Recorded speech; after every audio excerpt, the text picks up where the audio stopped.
The desert does not explain itself. The mountain does not justify its height. The lion does not announce its presence before it moves. In the ancient Arab tradition, silence was not the absence of something. It was the presence of everything. The Bedouin elders did not consider a man wise because he spoke well. They considered him wise when they noticed how rarely he needed to.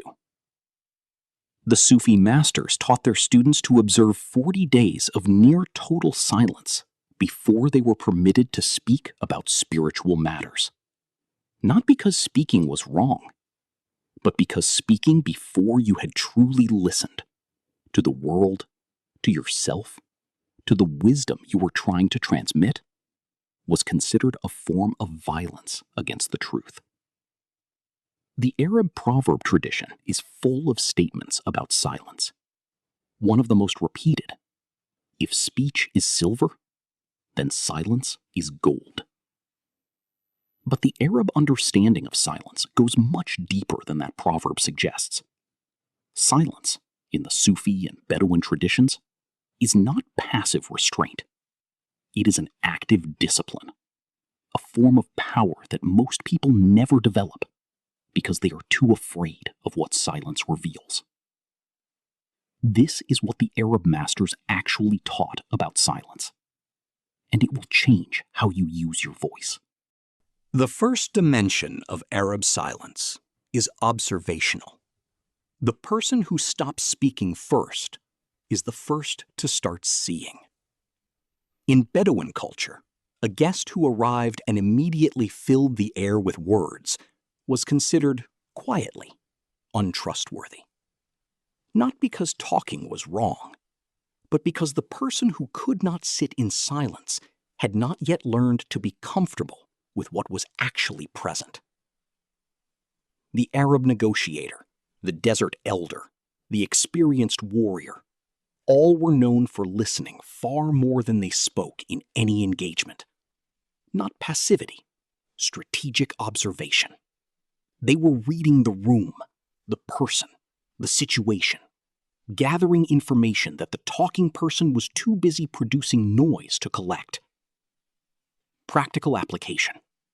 In your next important conversation, a negotiation, a conflict, a difficult moment, try speaking 30% less than you normally would. Ask one question, then be quiet. What you hear in the silence will tell you more than anything you would have said. The Sufi masters were explicit about this. You cannot know yourself while you are continuously talking. This sounds simple. It is not.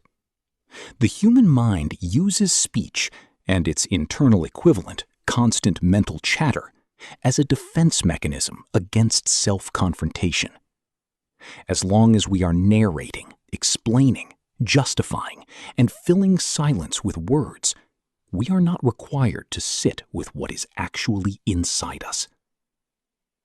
Al-Ghazali wrote that one of the functions of Khalwa, the Sufi practice of ritual seclusion and silence, was to remove the person from all the social roles and identities they performed through speech. When there is no one to speak to, the performance ends.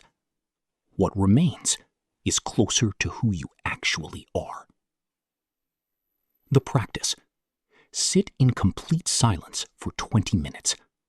No phone, no music, no input. Most people cannot do this for 5 minutes without intense discomfort. That discomfort is information. It is showing you exactly what you are using noise to avoid. In Arab warrior culture, one of the marks of a person of genuine standing was that they did not need to defend themselves verbally. The Arabic concept of Waqar, dignity, gravitas, composure, was closely associated with the ability to receive criticism, provocation, or accusation without immediately responding. Not because the accusation was accepted, but because the person of Waqar understood that their character would speak for itself over time, and that an emotional verbal response would cost them more dignity than the original accusation.